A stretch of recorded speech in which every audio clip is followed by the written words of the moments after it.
Le monde a besoin davantage de solidarité, indispensable à l'atteinte des objectifs du millénaire pour le développement.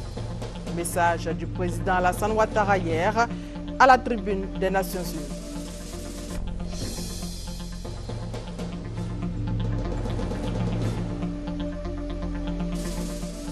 Ouverture du 6e Forum Africa au Canada. C'est un forum qui réunit investisseurs, entrepreneurs et décideurs d'Amérique et d'Afrique. La Côte d'Ivoire choisie comme pays vedette. Le Premier ministre Daniel Kablan-Duncan présent à ce grand rendez-vous. Séminaire sur la réforme des systèmes de sécurité en Afrique de l'Ouest.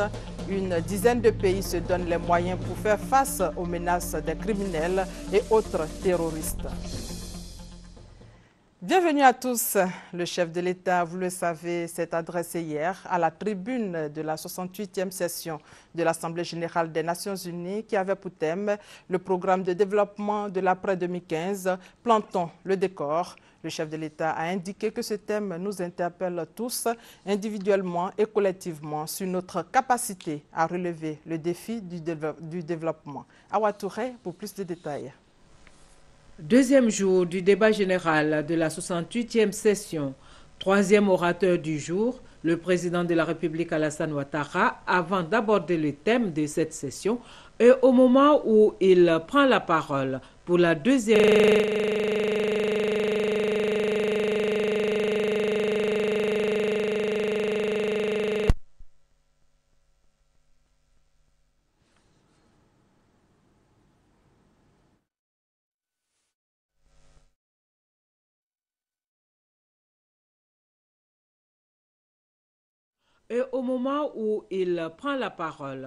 deuxième fois à cette tribune, a tenu à renouveler la reconnaissance du peuple ivoirien pour l'action des Nations Unies et de la communauté internationale en faveur du retour de la paix en Côte d'Ivoire. La Côte d'Ivoire qui, grâce à ce précieux soutien, a repris le chemin du développement économique et social pour le bien-être des Ivoiriens. Abordant le thème retenu pour la présente session, à savoir le programme de développement de l'après-2015 Plantons le décor, le président Alassane Ouattara a relevé que d'importants progrès ont été réalisés par la plupart des pays avant de se féliciter de la détermination de l'ensemble des gouvernements à poursuivre les efforts. Ces succès ne doivent toutefois pas cacher les énormes défis auxquels notre région reste confrontée. J'invite donc la communauté internationale à tirer les leçons du conflit au Mali et à soutenir la CEDEAO et l'Union africaine dans la mise en place d'une politique de sécurité cohérente et proactive. Le terrorisme dans la région du Sahel se déplace à l'intérieur d'un espace dont des pans entiers échappent à l'autorité des États. La menace dépasse les frontières du continent africain et appelle à une réponse internationale concertée à la hauteur des enjeux. Monsieur le Président, honorables délégués, Mesdames et Messieurs, j'encourage les bailleurs de fonds et nos partenaires traditionnels à apporter leur soutien aux Nations Unies et à nos États dans le cadre de cette stratégie. Nous saluons l'annonce de la visite prochaine du secrétaire général des Nations Unies et du président de la Banque mondiale dans la région du Sahel, afin de mobiliser l'ensemble de la communauté internationale et des institutions financières. À présent, Mesdames et Messieurs, honorables délégués, si nous voulons clore le cycle des crises politico-militaires en Afrique de l'Ouest, la Guinée-Bissau devrait, elle aussi, bénéficier de la solidarité internationale. C'est à ce prix que nous pourrons consolider la transition inclusive actuelle et permettre au gouvernement d'organiser des élections démocratiques en novembre prochain. C'est pourquoi, au nom de la CEDEAO, j'invite la communauté internationale à contribuer au financement des élections générales dans ce pays. Pour terminer, le président Alassane Ouattara a indiqué que pour relever les défis de la paix et de la sécurité internationale, il faut plus que jamais mettre en œuvre les engagements pris au cours des conférences et réunions au sommet des Nations Unies. Présente donc à New York dans le cadre de la 68e session de l'Assemblée générale des Nations unies, le président Alassane Ouattara a échangé avec ses pairs africains. La synthèse de ses audiences avec Awa Touré. Le président de la République du Ghana, John Dramani, est venu rendre une visite de courtoisie à son frère et ami, le président Alassane Ouattara. L'occasion aussi pour les deux chefs d'État d'échanger sur des questions d'intérêt commun. Un peu plus tôt, le président Alassane Ouattara était à la mission permanente de la Guinée équatoriale auprès des Nations unies où il a été reçu par le président Obiang-Nguema. Le chef de l'État est venu dire à son homologue le prix qu'il attache au renforcement de la coopération et des relations diplomatiques entre la Guinée équatoriale et la Côte d'Ivoire. Vous savez, je suis allé à Malabo à plusieurs occasions au niveau des rencontres interafricaines ou Afrique-Amérique dans ces derniers mois. Et nous avons évoqué ces différentes rencontres qui nous ont permis de mieux développer les bonnes relations qui existent si heureusement entre la Côte d'Ivoire et la Guinée équatoriale. Et de ce point de vue, nous considérons que nous devons tout faire pour engager une coopération sud-sud, et notamment dans le domaine agricole et le domaine pétrolier. Le président a bien voulu m'indiquer que c'était son souhait et qu'il souhaitait que la Côte d'Ivoire puisse apporter sa connaissance et sa réussite agricole, son expérience à la Guinée équatoriale, et nous de notre côté nous souhaiterions bénéficier de l'expérience de son pays sur les questions donc pétrolières, de contrats pétroliers. Et bien évidemment, au-delà, c'est le renforcement de la coopération et des relations diplomatiques entre nos deux pays. Donc je voudrais, Monsieur le Président, vous saluer, vous remercier de cette opportunité qui nous est offerte. Et je souhaite que dans les mois à venir, après les contacts au niveau ministériel, que peut-être vous puissiez faire une visite d'État en Côte d'Ivoire. Avec le Premier ministre de Nouvelle-Zélande, l'honorable John Key, qu'il a reçu au bâtiment provisoire des Nations Unies, le président de la République Alassane Ouattara a fait le point de l'évolution de la situation en Côte d'Ivoire avant de relever les opportunités et les avantages qu'il y a à investir en Côte d'Ivoire. Le président Alassane Ouattara à New York, le Premier ministre, lui, est au Canada depuis hier. Daniel Kablan-Duncan prend part au 6e Forum Africa. La Côte d'Ivoire a été choisie comme pays vedette de ce forum qui réunit investisseurs, entrepreneurs et décideurs d'Amérique et d'Afrique. Conduisant la délégation ivoirienne, le Premier ministre fera vendredi une importante communication sur la possibilité qui existe pour le Canada d'être un partenaire pour l'émergence de la Côte d'Ivoire. Hugues Eveblé, envoyé spécial. Arrivé dans l'après-midi de mercredi à Montréal, le Premier ministre Daniel Kablan-Duncan est dans cette ville canadienne pour prendre part avec des hommes d'affaires de Côte d'Ivoire à l'édition 2013 du Forum Africa. Le Premier ministre Daniel Kablan-Duncan se réjouit de faire découvrir aux investisseurs américains, canadiens notamment, la porte d'entrée dans l'espace économique ouest-africain qu'est la Côte d'Ivoire. Je voudrais souligner que nous sommes vraiment très heureux d'être au Canada pour participer donc à cet important forum, et disons qu'auquel doivent prendre part plusieurs pays. Nous avons plusieurs rencontres à faire, dans le cadre notamment donc d'une journée particulière donc de la Côte d'Ivoire qui va se tenir, si je me souviens bien, donc le 27 ici. Et il y a plusieurs rencontres avec des hommes d'affaires, disons que des autorités, bien sûr, au niveau donc du Québec et du Canada. Ce sont des amis de longue date, ces deux pays sont des pays amis de la Côte d'Ivoire. Et ça permettrait donc de renforcer non pas seulement la coopération au niveau public, mais aussi, et nous attendons beaucoup, au niveau du secteur privé. Le Premier ministre va mettre à profit son séjour canadien pour rassurer les investisseurs et le monde des affaires sur les opportunités réelles qu'offre son pays, les atouts dont il dispose pour les accueillir et leur permettre ainsi d'accompagner son émergence. Le Forum Africa 2013 s'est ouvert hier au Canada. Au cours de ce forum, il est question des investissements et des opportunités d'affaires dans l'Afrique émergente. Cette année, la Côte d'Ivoire est sous les feux de la rampe. Elle est l'invitée spéciale. Elle est la vedette du 6e Forum Africa de Montréal. Hugues Eveblé. Le Forum Africa 2013 a réuni jusqu'à vendredi plus de 400 participants. Parmi eux, des représentants de 20 pays africains. Le forum organisé par le magazine Africa Expansion met l'accent sur les occasions d'affaires à saisir en Afrique, en Côte d'Ivoire notamment, le pays vedette cette année. L'Afrique émergente, investissement et opportunités d'affaires, qui est le thème de cette année, s'est également imposé de lui-même comme les précédents thèmes. L'Afrique bénéficie aujourd'hui d'une conjoncture plus que jamais favorable. La communauté des affaires en Amérique du Nord doit bénéficier de la meilleure information possible pour s'aligner sur la concurrence qui vient désormais de tous côtés du globe. La délégation ivoirienne au Canada comprend des décideurs, des investisseurs et autres hommes d'affaires. La rencontre leur offre l'occasion d'établir un contact étroit avec les investisseurs internationaux, canadiens notamment, pour des investissements dans un pays à fort taux de croissance. La Côte d'Ivoire dispose de plusieurs atouts pour le développement des activités économiques. Fort de tous ces atouts, la Côte d'Ivoire souhaite renforcer le partenariat avec le Canada. C'est pourquoi les réflexions des participants au présent forum permettront, et c'est notre souhait, de définir les axes de la coopération entre le Canada et les pays africains pour les années à venir.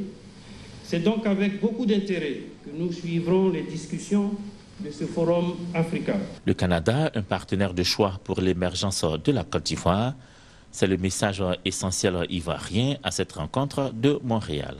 La Côte d'Ivoire est à l'honneur de ce Forum Africa à sa 6e édition. Nous avons effectivement un stand qui est ouvert tous les 3 jours que dureront ce forum.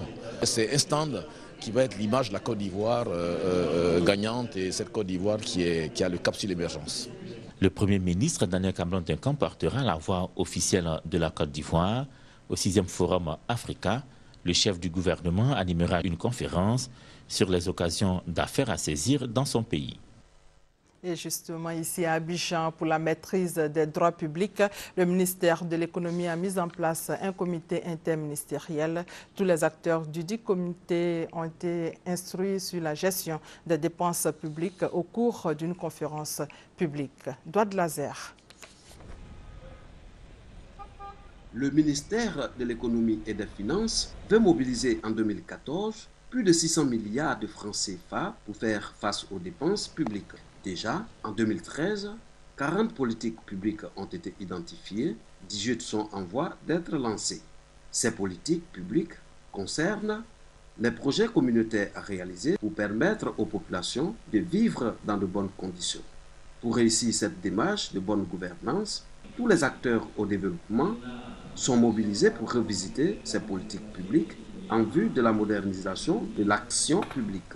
Nous sommes engagés ici dans un vaste programme de réforme en matière de gestion des finances publiques et il nous a paru opportun de partager cette expérience qui est en train de se faire également en France. Un inspecteur des finances publiques français est invité pour partager son expérience avec les acteurs des politiques publiques ivoiriennes. Pour Alain Baudon, tous les pays qui aspirent à l'émergence doivent dépenser au mieux les ressources financières disponibles. Il ne faut pas seulement dépenser de façon régulière, ce qui est absolument essentiel bien sûr, mais il faut aussi chercher la meilleure utilisation au profit des usagers, par rapport aux contribuables, par rapport aux entreprises et par rapport aussi aux bailleurs de fonds internationaux qui sont très attentifs à la façon dont on dépense l'argent et dont les politiques sont menées. Le gouvernement ivoirien s'est engagé à soutenir l'initiative. Des comités interministériels pour la modernisation de l'action publique sont mis en place. Leurs interventions devront permettre l'équilibre des finances publiques en Côte d'Ivoire. Le ministre de l'Intérieur, Ahmed Bakayoko, et ses pairs de la sous-région se sont retrouvés hier à Abidjan pour échanger sur les stratégies de sécurisation de la sous-région. Le séminaire porte sur la réforme des systèmes de sécurité en Afrique de l'Ouest. Emmanuel Niamien pour plus de détails. Face à l'évolution de la criminalité dans le monde, l'Afrique de l'Ouest prend des dispositions. Réunis à Abidjan, les ministres de la sous-région en charge de la sécurité intérieure ne veulent plus être surpris par les nouvelles formes de terrorisme et de criminalité. Parce que, disent-ils, avec la crise malienne, de nombreuses bandes terroristes ont infiltré toute la sous-région.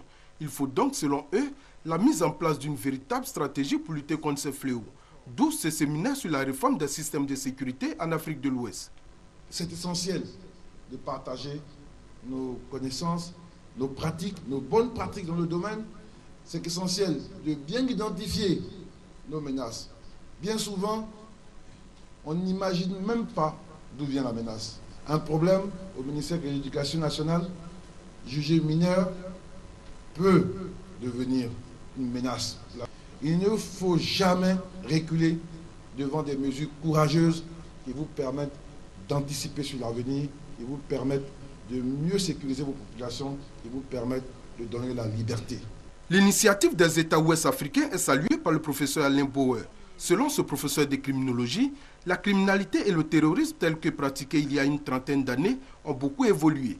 Il est donc indispensable de les combattre en équipe. Avant, on pouvait identifier un criminel et un terroriste. Aujourd'hui, on est face à des hybrides. Si l'Afrique de l'Ouest veut se donner un espace précurseur, une capacité à anticiper, à prévoir, avec un peu de courage aussi, alors elle peut parfaitement se donner les moyens. L'Afrique de l'Ouest bénéficie du soutien de la France dans cette volonté d'anticiper sur les crimes organisés. Ce que nous souhaitons, c'est simplement partager notre expérience. Nous ne souhaitons pas imposer un modèle. Le modèle parfait n'existe pas, il doit être adapté à chacun des pays de la zone. L'utilisation des outils d'Interpol dans la lutte contre la criminalité transnationale en Afrique de l'Ouest, la promotion d'un dialogue régional pour un partage du diagnostic sécuritaire, le contrôle interne des activités des forces de sécurité sont entre autres les thèmes qui sont au menu de ces 2 jours de travaux. Cette démonstration du savoir-faire des éléments des FRC, ces éléments ont été formés par les forces françaises de la LICON pour intégrer la mission des Nations Unies pour la stabilisation du Mali. C'était à la base française du 43e BIMA en présence du ministre de la Défense. Le témoignage de notre reporter Abou Sanogo. Formés par la force LICON pendant 6 semaines, 170 militaires des forces républicaines de Côte d'Ivoire participent à un exercice de synthèse au camp de la LICON à Port-Boué. Cet exercice a pour but de valider les savoir-faire acquis par les soldats ivoiriens au cours des différents détachements d'instruction opérationnelle menés par la LICON durant les mois d'août et de septembre 2013. Connaissance du théâtre, combat, secourisme au combat, contrôle de foule, tir au combat collectif, formation du peloton de réaction rapide. Ces soldats renforceront la compagnie Protect de la mission multidimensionnelle intégrée des Nations Unies pour la stabilisation du Mali, MINUSMA, formée également par la force LICON. J'ai été impressionné par la manière dont vous avez montré pendant cette démonstration tout ce que vous avez appris au contact des soldats français. Et n'oubliez pas que vous le faites au service de la paix et au service de la sécurité des populations. Le ministre chargé de la Défense, Paul Kofi, salue la coopération ivoiro-française dans le domaine de la sécurité et de la formation des soldats ivoiriens. Je voudrais vous souhaiter une bonne mission au Mali. Vous êtes des militaires, c'est la discipline qui est votre fer de lance. Respectez les autorités militaires, les autorités politiques du pays. Respectez les populations. Pas des actions. Soulevez haut le drapeau de la Côte d'Ivoire et qu'on ne dise pas qu'un soldat ivoirien a posé un acte répréhensible.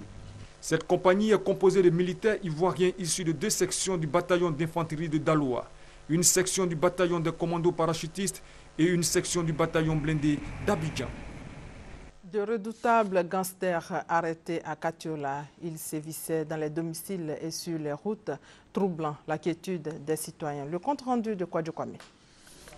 Songuida Bonaventure, Dea alias Oumar et Kamagate Amadou alias Kakade, 2 dangereux braqueurs viennent de tomber dans les filets de la police criminelle de Bouaké. Ces bandits opèrent notamment avec des armes de guerre dans les domiciles et les rues du quartier Air France de Bouaké.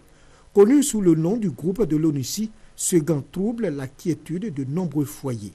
Il utilise des filles pour cibler les cours susceptibles d'avoir de grosses sommes d'argent et d'importants équipements électroménagers. Au domicile du chef de gang, des ventilateurs, des postes téléviseurs et de nombreux autres matériels constituent le butin. Bandé Bakari, alias Fada, de nationalité burkinabé, âgé de 34 ans, célibataire, cerveau mythique d'un redoutable gang de coupeurs de route dans la région de Katioula, longtemps recherché par la gendarmerie, a été mis aux arrêts le lundi 16 septembre 2013 à 4 h du matin. Bandé Bakari tentait de dérober une moto en prévision d'une attaque prévue le même jour. Il a été jugé et condamné à 20 ans de prison ferme, à 500 000 francs d'amende et à 10 ans d'interdiction de séjour sur le territoire ivoirien par la section du tribunal de Katioula. Cette arrestation est le fruit d'une étroite collaboration entre les forces de l'ordre et la population de la sous-préfecture de Frona. C'est le lieu d'inviter nos concitoyens à fournir les renseignements utiles pour les actions des forces de l'ordre afin de garantir la sécurité des personnes et celle de leurs biens. Les journées de réflexion initiées par l'Université de la citoyenneté et de la bonne gouvernance poursuivent ses travaux. Invité de la journée du mercredi, M. Raphaël Akbé, président du CNP, il a relevé les insuffisances de la presse nationale et invité les journalistes à plus de responsabilités. Noël Niagno. La presse, les médias, leur contribution à la construction de la démocratie en Côte d'Ivoire.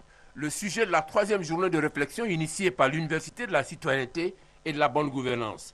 Un thème qui se justifie par la nature des médias dans la société d'aujourd'hui, complexe, de plus en plus éclatée et où les pouvoirs traditionnels sont piégés. La presse, si vous voulez, est un espace d'information, donc de partage, on va dire, des préoccupations communes à tous, mais également des préoccupations individuelles.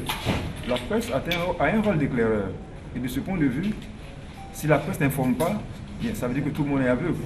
Si la presse informe bien, ça veut dire que la presse est claire. Raphaël Lakbé, journaliste de profession, président du Conseil national de la presse, CNP, une structure de régulation, a de prime abord fait l'état des lieux, situer les responsabilités pour conclure sur une chose essentielle pour l'avènement d'une société démocratique. Les journalistes doivent faire preuve de responsabilité. Nous avons un pays à construire, un pays à bâtir, et que nous devons nous mettre au-dessus de nos passions.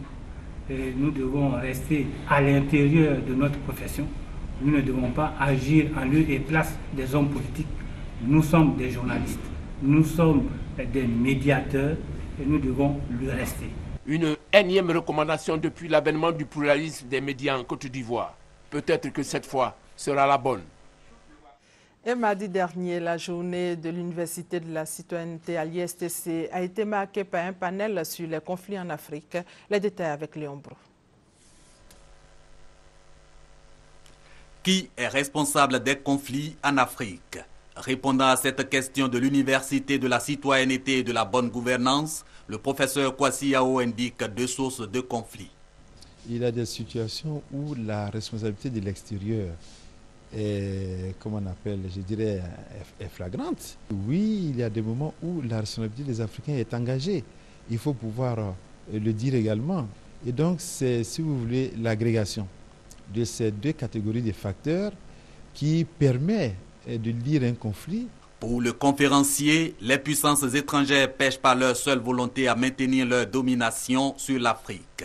Quant aux Africains, responsables à 90% des conflits dans leur propre continent, ils sont accusés de malgouvernance. La preuve pour le professeur Kwasi Yao, ce sont les dysfonctionnements des États africains au niveau sécuritaire par exemple et le manque de démocratie avec des élections non transparentes. Ces propositions pour réduire les conflits en Afrique visent la réforme des États africains et la coopération avec l'extérieur. Des réformes pour asseoir la bonne gouvernance. Et si on nous donne de l'aide étrangère, ce n'est pas pour détourner cette aide, c'est pour développer nos pays, qu'on instaure la bonne gouvernance politique, la bonne gouvernance économique, la bonne gouvernance sécuritaire. Il faut que cette classe politique soit plus consciente de ses responsabilités, qu'elle soit aussi éduquée à la démocratie à la culture de la paix. L'invité de l'Université de la citoyenneté et de la bonne gouvernance veut également une société civile plus forte et responsable en Afrique. Le but, exercer le contrôle démocratique de l'action gouvernementale. Dans le domaine de la santé, sachez que hier, une journée de sensibilisation a été consacrée aux maladies rénales de l'enfant. Des informations sur la prise en charge de la maladie et le point de la situation en Côte d'Ivoire avec notre reporter Abou Sanogo. Le dépistage précoce, la prévention et l'amélioration de la prise en charge des néphropathies courantes de l'enfant au cœur de ces journées d'enseignement. Il s'agit de parler des maladies rénales de l'enfant et amener tout médecin, où qu'il soit, à prendre en charge au moins au premier niveau un malade. Organisé par l'unité de néphrologie pédiatrique du CHU de Yopougon, ces journées visent la prévention et l'amélioration de la prise en charge des enfants malades du rein dans les pays en développement, notamment en Côte d'Ivoire. Il faut faire la part des choses entre l'insuffisance rénale, qui est la complication ultime de la maladie, et les maladies elles-mêmes rénales. Parce que je tiens à le dire, les maladies rénales de l'enfant sont justifiables de traitement et de guérison. Donc, la sensibilisation est de vraiment informer la population pour une consultation précoce, de sorte à traiter et guérir ces enfants au stade de la maladie rénale pour qu'ils n'arrivent pas à la complication ultime qu'est l'insuffisance rénale. Les parents des enfants malades du rein souhaitent une prise en charge réelle des enfants et des subventions pour des médicaments indispensables. Il n'y a pas de prise en charge réelle des enfants par le pouvoir public. Les médicaments, c'est à la charge totalement des parents. Tous les actes médicaux, les dialyses, les examens biologiques, tout est à la charge des parents et c'est pas facile.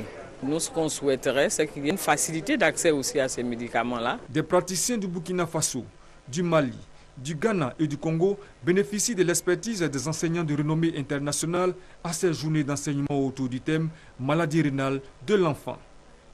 Deux localités dans la sous-préfecture de Bayota viennent de recevoir des allocations scolaires de l'Union des coopératives du département de Gagnoa, ce dont a été fait grâce à l'appui financier du Fonds mondial du cacao, une bouffée d'oxygène pour les élèves et leurs parents en cette année scolaire. Thérèse Tapeyobwe.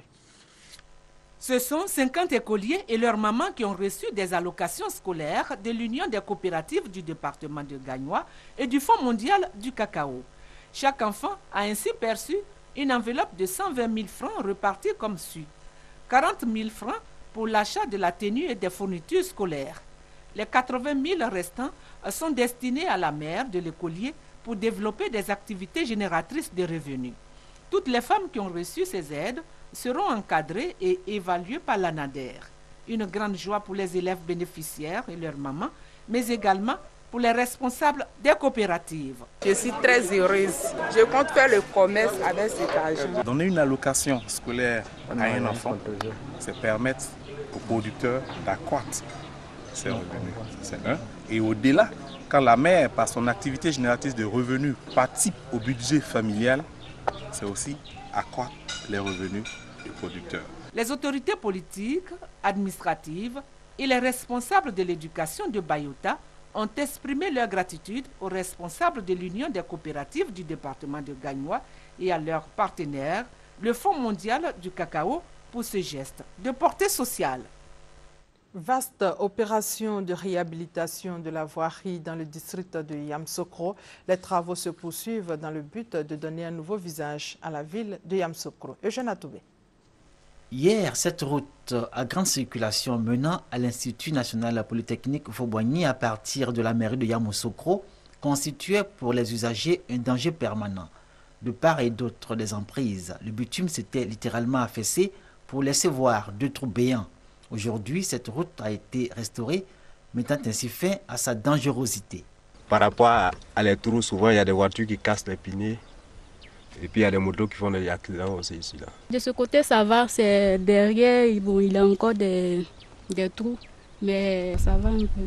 En faisant des caniveaux plus grands avec un avaloir qui récupère toutes les eaux pour les faire passer en dessous de la chaussée, ça fait que la chaussée n'est plus occupée par les eaux quand il pleut. La restauration de la route menant à l'INPHB, premier acte d'une vaste opération de remise en l'état des ouvrages dégradés du district de Yamoussoukro. L'opération intègre la route qui relie le lycée scientifique au quartier de 120 logements et celle menant à la fondation Félix Houphouët-Boigny. Tous les points critiques de ces ouvrages ont été traités pour une plus grande durabilité dans le temps. Ces ouvrages ont coûté près de 800 millions de francs CFA. Le district de Yamoussoukro s'est engagé à redonner un visage plus reluisant à la commune, dans la droite ligne de l'exécution de son plan de développement. Un programme de développement triennal était en cours et la toute première chose que nous avons faite, c'est de terminer ce qui avait été commencé avant nous. Que Yamoussoukro redevienne un pôle d'excellence. Que Yamoussoukro redevienne la ville de tout le monde, la capitale de tous les Ivoiriens. Si aujourd'hui les artères de la cité du Bélier ont retrouvé leur bitume et ne saupoudrent plus la ville de leur poussière, la population exhorte le district à poursuivre ses efforts. De nombreuses routes, en effet, restent à réhabiliter, notamment au 200 000 logements et à Djoulabougou, des quartiers où les problèmes d'assainissement et de salubrité sont récurrents. Terminons avec cette information. 50 ans de prison confirmés en appel pour Charles Taylor ce matin. Rappelons que l'ancien président du Libéria avait été condamné en avril 2012 à 50 ans de prison en première instance pour crimes contre l'humanité commis lors de la guerre civile en Sierra Leone de 1991 à 2002.